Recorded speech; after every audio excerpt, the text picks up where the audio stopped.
bloody forgot to press record the first time, didn't I?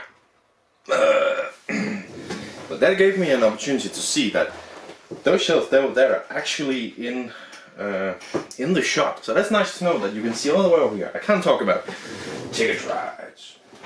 You can also see that they're not very nice. Anyways, this is the second time recording these intro for Ticket to Ride map collection number 6, France and the Old West. I'll mention this first so I remember it. Because one thing I've actually thought about recently, and I just haven't mentioned before, is I like how there is 4 different languages along the sides here, right? You have Ticket to Ride, and then France, of course. But then you have Zug Frankreich.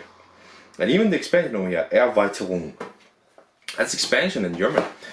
And you have Les Aventures d'Orel Français Extension, which is French.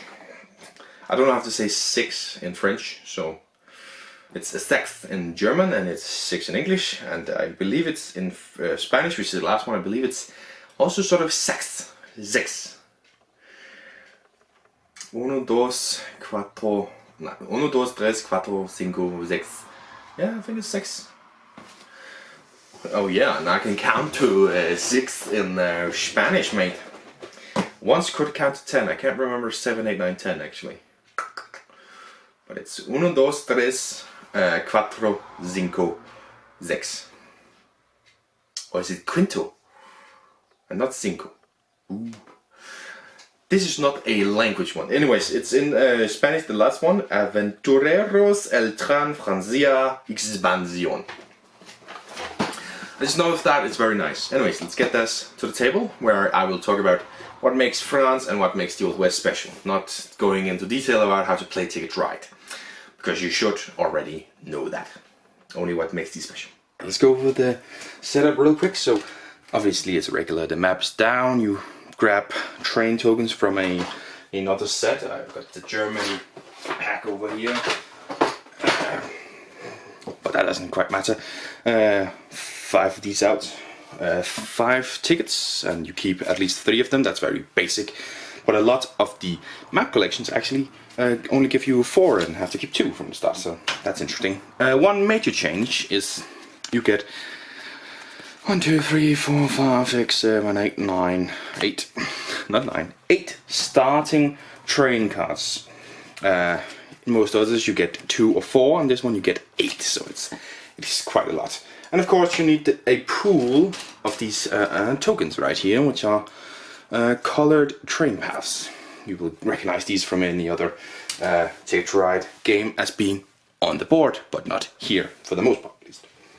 So you can sort of choose out your these ones as usual. Let's just find something. So here's 2 routes that go through Lyon. So let's take that as an example, although that is right beneath the camera. It doesn't actually matter, because throughout the game you're going to do the same. You're going to claim routes and you're going to score based on it's 3, it's 4, or 5, or 2 long. And you're going to try and complete the routes that you have in hand. The difference is that when you take cards from over here, which is the same basic rules, 2 from here, 2 from the top of the deck. If it's a locomotive down here, only that one. But when you take cards, no matter what they are, you can take any size of these ones, these ones, any size of them, and place them where you want. So this is a 3 that I randomly grabbed, so that could be placed right here. Now I've placed it there. I've also a signal to my opponents. Possibly I want to do that, and I quite possibly grab the 2 blues ones that just randomly popped up here. Alerting to the fact that I quite possibly want to build there using blue trains. Now there is spots. Let's just zoom in on it right here. As you can see right there. So this one goes above these 2 here. So let's see, this is a 4. Let me just grab a random, that's a 5. There's a 4 right here. So this is a 4. If I do this, then this one stretch is out for the remainder of the game. Now if I did this, was not long enough. Is this not? This is also a 4 I grabbed. Okay, is this long enough? Yes. This one, both of these are out for the remainder of the game, because the way you play these routes is you play the matching colored cards, And boy, I almost have enough blues in hand actually. But you play the matching color of cards. Just add that one to this one, and then you grab some trains.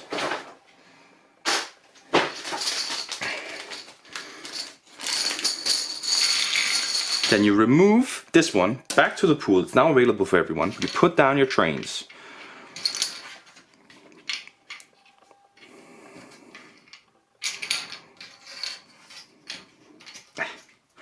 So you still block these stretches right here, because there's of every side, for every of the 5, there is one of every color. Of the 6, there's one of every color. Of the 3, there's one of every color. Of the 2, there's one of every color. And there's no colorless. So this is a way of getting those colors back, because now the 5 blue is available once again to be placed. Where's there another 5 at? Here. Again, you can't even see that on camera. But other than that, it would remain there. And you've blocked these off, you score again, try and complete. That's the big change for this one, and then you draw 8 cards. So that's basically all the change that there is to the France. And then let's talk about the Old West. One quick thing that I forgot to mention is the in-game bonuses that you get in France. You have the Ligne la plus longue, I guess. That's the longest continuous route, worth 10 points, and Globetrotter, most tickets completed worth 15 points. That's in France, in-game scorers. Let's remember to mention those in this one. But this is the Old West map. Looks very Old Western. Anyways, setup is basically the same. As well in this one you also get, what do you do? 1, 2, 3, 4, 5 destination tickets here. Although you do not get 8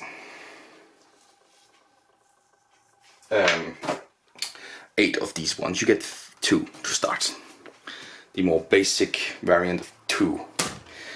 Not so many in hand, but still. Then from this one you have choose. Another thing you get is the destination markers here in your color. Just because I have the white train, let's go grab the white ones. Who of course down bottom, because they're not easy to get out. You also get these. And just real quick as well, you have this little Alvin the Alien marker, who starts over here in Roswell. I guess there's a lot of alien sightings in Roswell, that might be something. Anyways, what you'll do with these ones is you will take one, this is sort of your city marker, and you'll place them anywhere on the map that you choose to start. So what you will ideally want is, if you're lucky, like I was not, you'll get a city which you choose a city you start. I was lucky in the first game to have 2 Los Angeleses, I think it was. But let's just do, I don't know, which one is like down here. Man, I have to make a choice, what the hell?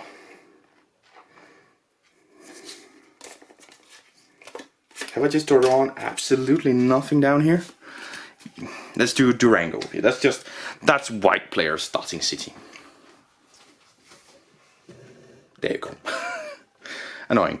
That's white player's starting city. So what happens is that you can only build from your starting city. So first off, I can only build out from here. Then let's say I go from Durango down to Flagstaff. Flagstaff, yes, that's the name of that one. Okay. Now then I can go from Flagstaff and out, or I can go from Durango and out. So you're constantly expanding when you have to start from there. Let's say I'm just playing against yellow, and yellow was here in St. George, but I have to go to St. George. So I have to build that way. Then instead of me scoring 2 points for this 2-row route, yellow is going to score 2 points for this 2-row route. If I, however, let's say I had a building here in Flagstaff, when I built this one, so I had in Durango and Flagstaff, it's not a very likely scenario this, but I had it there, then the points, let's see, that's a 4, that's 7 points. I would score double, so I'd actually get 14 points for this row right here, if you were in between 2 of your own cities. If I had built there, and I built this one, then both yellow and white would get 2 points for the route. That's how to affect it like that. But basically you're building out from your starting city. Now let's say, that's not much to it. Oh, by the way, did I mention that of the 5 starting you have to keep at least 3, you know, the basic rules. Now alien down here, Alvin the alien. Let's say I build down to him through this route here. And as soon as I go down here, bam, I've now landed in Roswell. I now take Alvin and I place him in any of my cities. Let's say I go to Durango here. So now I have captured him. And now I need some yellow trains because yellow is my opponent. But if yellow then goes into Durango here, bam bam, he takes Alvin from himself and puts under his. And this way Alvin is gonna go around the table a little bit. So, yes. And in the end, Alvin, whoever holds Alvin, gets 10 extra points. Lovely little artwork on that one. And also the person who's completed the most tickets gets a 15-point bonus through Globetrotter as well. So lovely little, and it's lovely little two-sided here. So this is the Old West bonuses, this is the France bonuses. Lovely little usage of the cards there. Now the towns themselves are not points worth at all in the end. It is purely tickets, Alvin, and of course, well, tickets, because tickets. So that is the changes between Old West and France. Of course, I assume you already know how to play Ticket right. I've mentioned a few rules, but yeah. Let's get back up and talk about my final thoughts. Alright, that is having a look at those. Let's talk about them. Let's talk about the gameplay and what makes France and the Old West special. Just because I can't talk about Ticket right. It's a baseline of a 9 out of 10 for me. It's brilliant. France, what makes France special? Well, guess what? It's because there is no colors on the map. You have to build those. It's very interesting to do. I like that it's when you draw train cards, you get to put down one. That's very nice because it could have been done where you like have to spend a turn to put one down or two down, but that would have been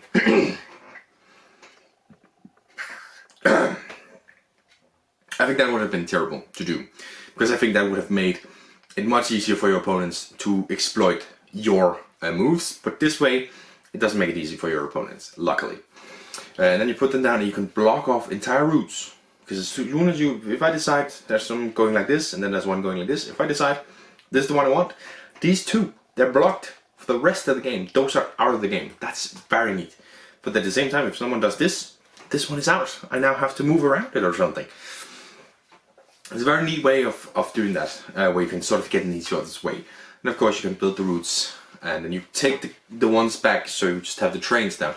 Which is nice, because then you can reuse them. I didn't realize until we were playing that, oh, there's only one of each color. There's only 1/6 of red. So okay, so yes, I want to have to remove it so I can put it over here or whatever.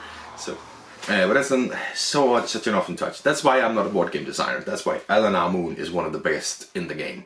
It's because he thinks about that. I don't. So yeah, brilliant, brilliant little design with that. Really good. The Old West. Well, also one thing for France is they have 2 endgame scores: longest continuous route and most routes completed. I don't know if route's the right word for both of them, but anyways, you know what I mean. And it's nice to have 2 instead of 1, because there's something to fight for.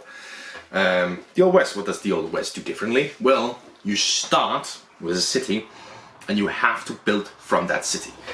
So this can be nice and it can also be not so nice, because if you have a city on 2 of your route cards, like your tickets, you obviously want to start there. If you don't have that and all of your routes are spread out, it's a little bit more annoying.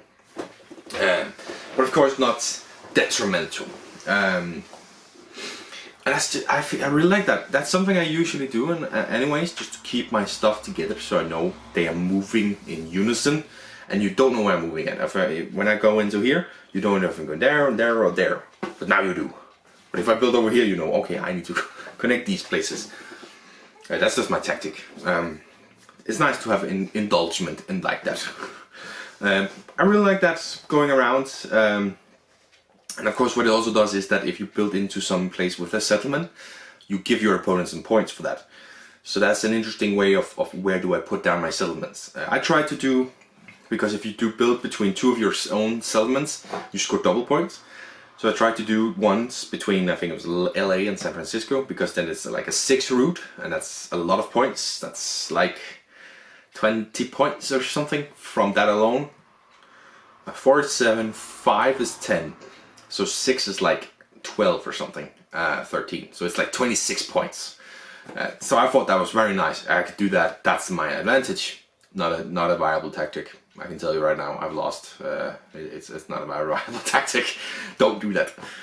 But it's a nice thing to have, where it's like, oh, I could just do that to score some points at the end. If you do it very early on in the game, like I did, that could result in looting. Yeah. And then you have, of course, the other thing that the Old West does extra is you have Alvin.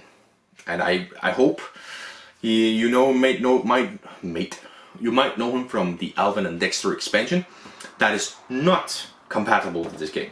It says right in the rulebook, not compatible. So I'm hoping Alvin in that expansion plays differently than Alvin in this one, because he's pretty boring. He starts in Roxwell.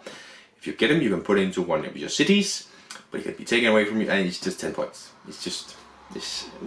I mean, it's a nice little thing where you can move him around, but it's kind of boring, right? It's nice where if you get to Roxwell, you can move in over here, and then I can do that, and you can sort of have it in the back of your mind that you want to get a hold of Alvin. But it's a little bit boring, I have to be honest. It's a little bit of a boring thing. It's not super interesting to try and get Alvin. Like, it is 10 points, that's nice, but it's a not very interesting thing that he does. You take him and then you have him. So yeah, a little bit boring with Alvin. So, but yeah, I mean, that's what these games does differently. But it's very interesting what to do. France, this color thing, super awesome, having to build the routes and stuff. Old West, starting from your city and having to build out from that city. And the further into the game you go, the further into the game you get, the more you can do.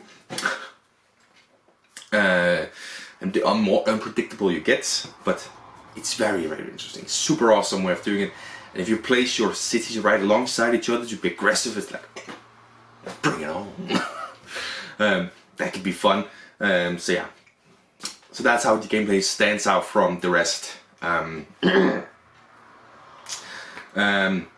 Component wise, it's the same. You know, it's ticked right. I would say Alvin was a little bit disappointing. Like the punch out cardboard for the France part is very good. It's nice and thick. It's easy to see. Alvin just felt like breaking when I put them out, and the artwork around it was like difficult to trim off without ruining the little Alvin one. A little bit disappointed about that. That he wasn't up to standard when you have it on the same punch board as the other ones. And a little bit annoying that he was still more difficult to get out and more difficult to have as one piece. And I don't know how to explain that better. Anyways. So yeah, thematically, it's of course still right, not very thematic. But at the same time, these have this thing together where you are expanding and building this from the ground up, right? France, there is no rails right now. It's your job to build it. Build the railway infrastructure of France. That is your job to do. And it's a nice way of doing it, so that's sort of a thematic touch there. In the Old West, of course, you are starting in a city and you're expanding into it, into the unknown, and you can start from anywhere. But those are some nice little thematic touches to an otherwise not very thematic game. Ticket Ride, of course, is the exception to the rule that a thematic game is better. Then you have Ticket Ride. It's like, no, it's not. So yeah, brilliant little expansion here. So, does it lie to you? As always, it says it here on the back. Also, this one is like text here.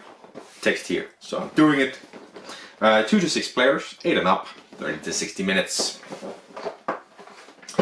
I think that 8 and up, let's start with the age one here, and 8 and up is fairly accurate for Old West. I think kids would have fun with an alien, especially if you have the figurine from the Alvin and Dexter expansion. Sorry about that. That would be something fun for a younger audience. The France one, I think, this thing about looking ahead and having this no colors and having to add colors, that might be a little bit of a challenge. I don't know, of course, I don't play with kids that young. But that could be a small little challenging thing. But Old West I could see be very fun with a younger audience. Anyways, 2 to 6 players. So this is where I'm for the first time. Well, usually when I talk about this one, I would say any player count works. At the city games, of course, I say lower player counts. That's what they're meant for. This one, I'm going to say higher player count. because both France and the Old West need you to expand around the entire map. At 2 or 3 players, you're not going to expand around the entire map. Well, you are going to. But if you're more players, you do it faster, and that just enables more fun. Quite simple. Well, at lower player counts, you don't evolve into it before quite late in the game. But at higher player counts, you develop into it right away, right? Alban moves around more in the Old West. In France, you have more colors down, you have more options, you have more ways of annoying your opponents, or fiddling with them, right? Your opponent has built a route, well, you're going to distract him by putting a route on the other end. And I was like, woo! And then later on, hey, good thing I did that. You're not going to do that at 2 players because there isn't enough stuff on the board. Or 3 players is a little bit there. So I would say 4, 5, 6 is more where I would play this particular map because of these expansion ones. So, what is the final score? Well, because of my critique of the player, anyways, time, by the way, 30-60 minutes, that's the same.